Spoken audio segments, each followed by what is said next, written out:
Hello and welcome back to my channel. You get the lovely view of my back wall again.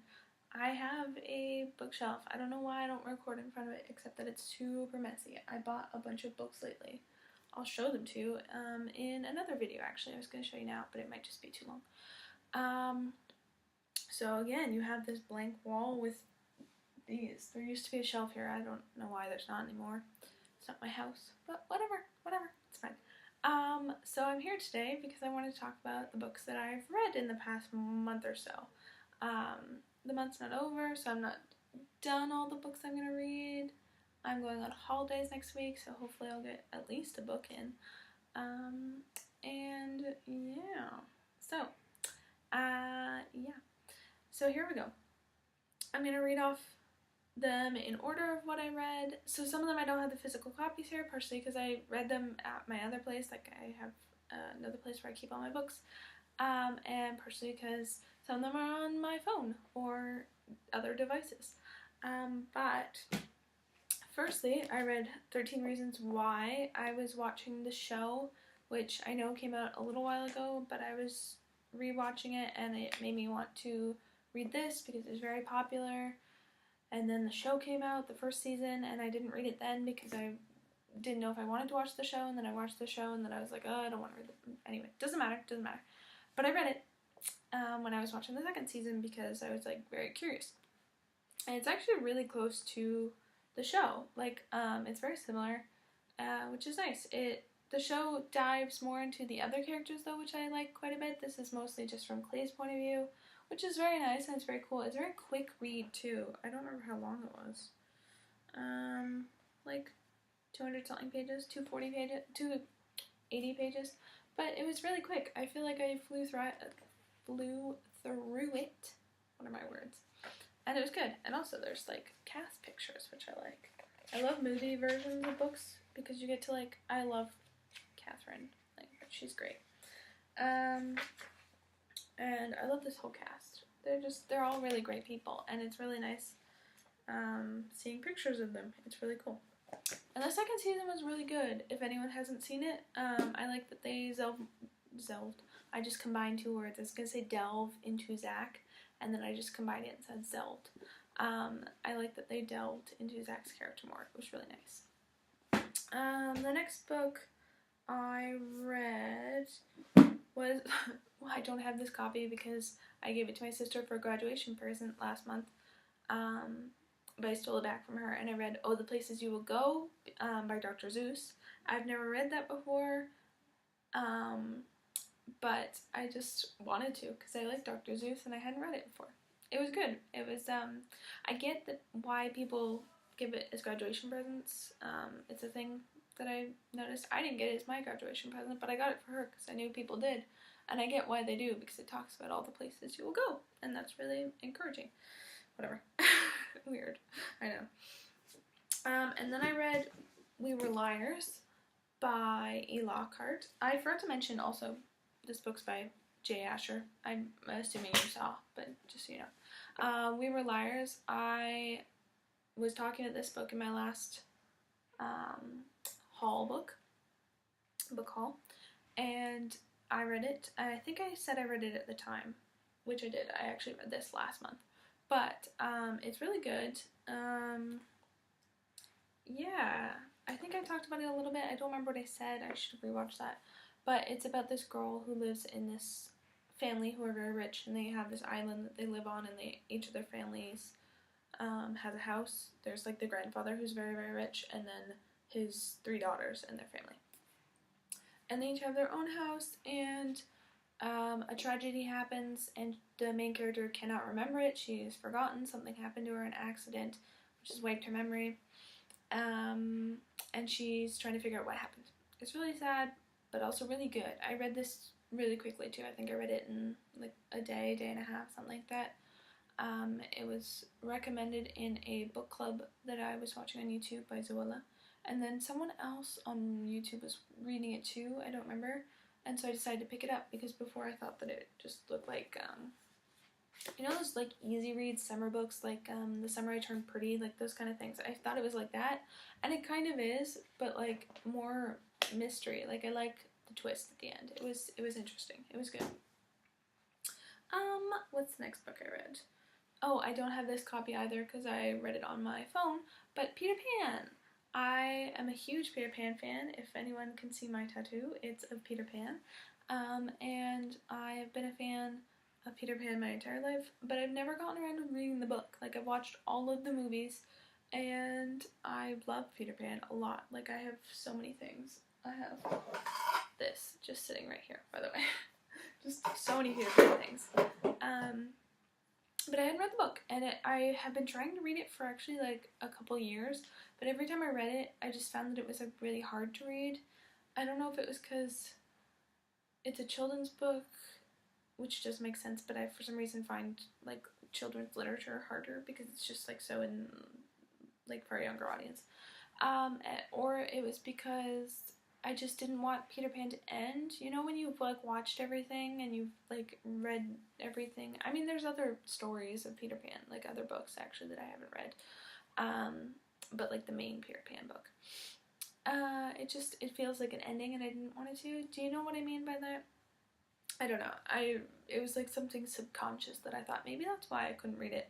But I read it. I finished it. It was really good. It made me look at the movies a little differently. Like, I just washed my hair, so my hair is like wet and a mess, and I just keep playing with it, so I'm so sorry about that. But, the 2004 Peter Pan, the one with Jeremy Sumter and Jason Isaacs, I feel like that one is the closest. It has actual lines from the book, it has actual scenes from the book, everything is very close, very alike. It's really, really good, also just a generally good movie, and so I feel like that one hit it the closest. But then there's also like Hook, which you don't think is really close to the book because it's like a spin-off and it's like in the future of Peter Pan's story. But it's still really similar. It's really good. The Disney one still has like similarities and it has the idea of the story and like it has scenes from the story. It just isn't as close, which, if that makes sense. And then, yeah, there's other variations, but I'm not going to go step by step by Peter Pan. Maybe I'll do a movie for that. A video for that. I don't know. I'll think about it in the future. What book did I read next? This one. Things I Should Have Known. I also talked about this one in my last book haul because I bought it. And I don't remember if I said I'd read it or not at the time. This one I've also finished at the end of June-ish or something. It was really good, and I really liked it. My only problem was that, okay, so there's, I think I explained this in the last video too, I'm sorry, I've forgotten what I've talked about. But there's this main character, Chloe, and her sister, Ivy. Her sister, Ivy, has autism, and then Chloe wants to find her sister a friend or a boyfriend or something, and so, also, there's gonna be spoilers, by the way, sorry. I should have just spoiled you on We Were Liars, but whatever, too late now. Yeah, she wants to find her sister Ivy a boyfriend specifically, but also just a friend. Because she feels like she spends too much time alone at home while she goes out. And at the beginning of the book, Chloe has a boyfriend and who she really likes and she's very happy with. And that's why she wants to get her sister a boyfriend. She's like, I have a boyfriend, I'm very happy. She get my sister a boyfriend, she'll be more happy. And then she goes to Ivy's school, finds this guy named Ethan who Ivy seems to get along with, and she's like, you guys should hang out. And so they arrange dates. And Ethan is coincidentally brothers with this boy. It's at Chloe's school. Like, Chloe and Ivy go to different school. Ivy and Ethan go to a specialized school for people with like, disabilities. And Ethan's brother David goes to Chloe's school. He's in her class, and he's really like egotistical and mean and just thinks very highly of himself because he's very smart. And Chloe does not like that. And so of course they get along now that their siblings are hanging out, and it just becomes a whole thing where eventually Chloe and her boyfriend break up because he's jealous of David, and then she and David go out, and then she's happy. So she goes from one boyfriend to another boyfriend. Meanwhile, Ivy realizes that she's gay, so she doesn't like Ethan, and Ethan is very heartbroken by this. He's very confused, doesn't understand, so he runs away. And he has a running away issue, like that's part of his. He also has autism, and I don't remember anything else, but autism. And so he runs away a lot because he gets very confused, and that's just like a knee-jerk reaction that he has. And Ethan and David's father had recently gotten remarried to this lady who does not really understand autism, and she believes that autism can be like contagious, I guess, kind of. And she's just had a new child, so she's very unsure. Like, she doesn't even vaccinate her child. She's one of those mothers who doesn't vaccinate their children, and I hate them. And so when Ethan runs away and they can't find him for like an entire day, they decide to send him to a institution, or I don't remember if they call it an institution, but essentially like a private area. And it bothers me so much that they did that. And like the sad thing is that it happens a lot. Like, I work with people with disabilities, and it happens a lot. And some of them are fine, and some of them are just not. And I was really, really worried for Ethan. And he seems fine by the end of the book. He seems okay.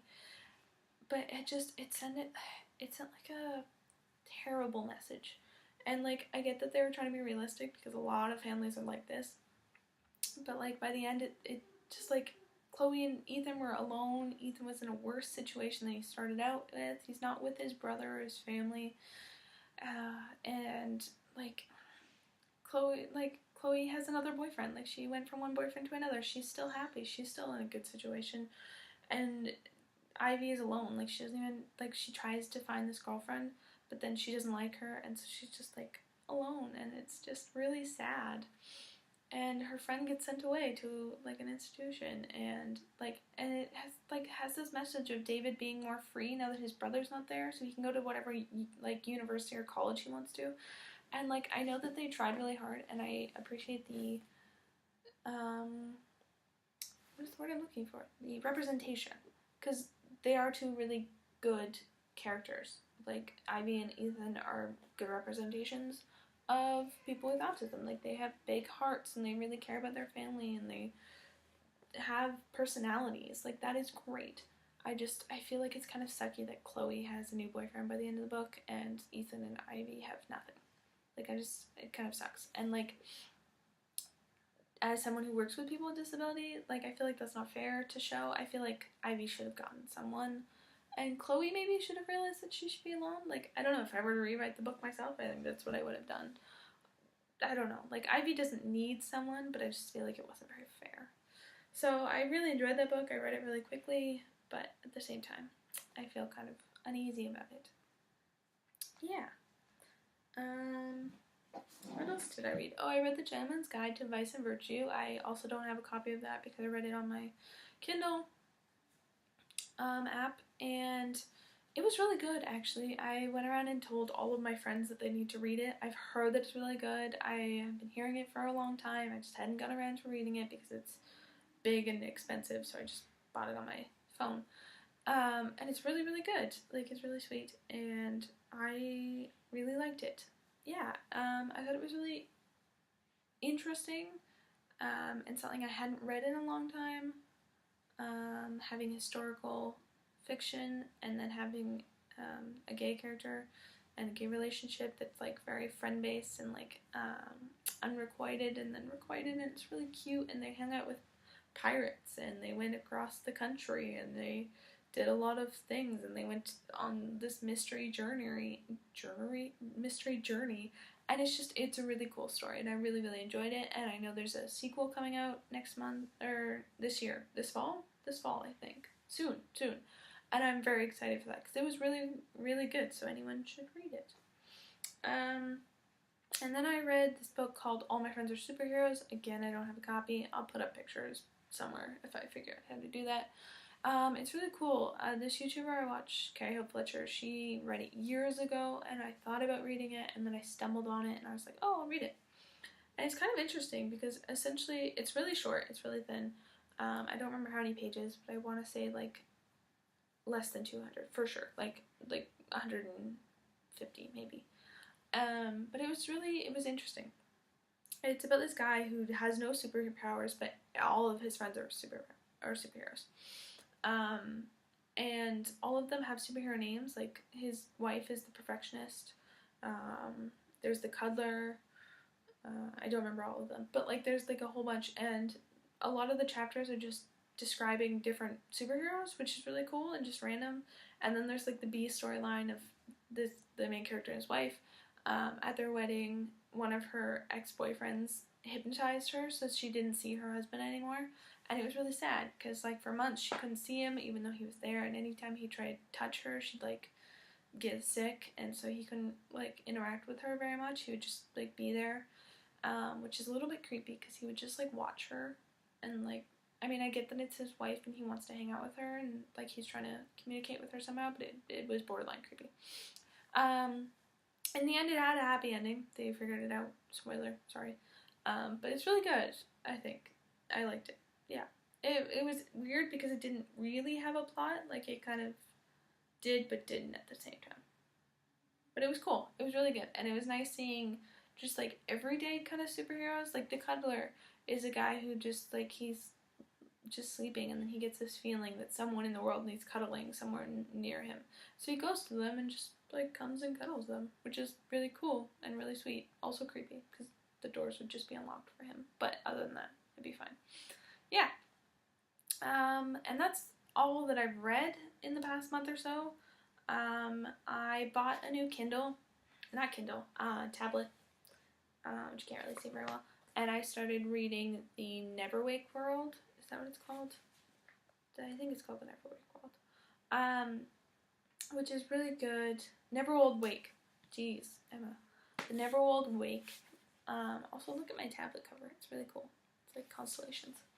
Neverwake Wake is about this group of friends who all hang out one night, and then they get in a car accident, and some guy, like, I don't know, like death or whatever, comes and knocks on the door and says, hey, you're all dead, but you can save one of you.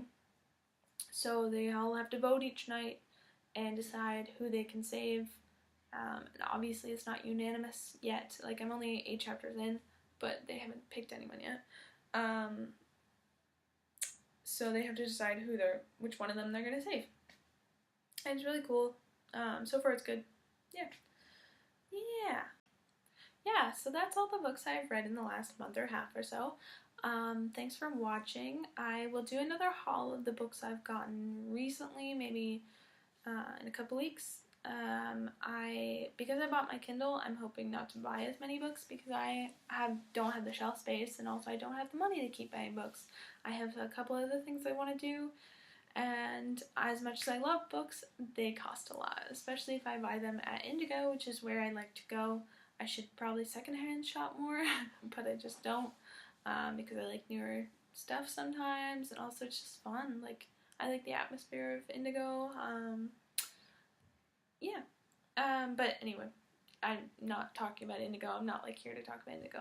I just happen to have bought a tablet that has a Kindle app on it, and so I'm going to try and read more on there because it's cheaper, because I have no shelf space. And then maybe in the future I'll buy more books because I love books, and I just love books. But anyway, thank you for watching to what I've read.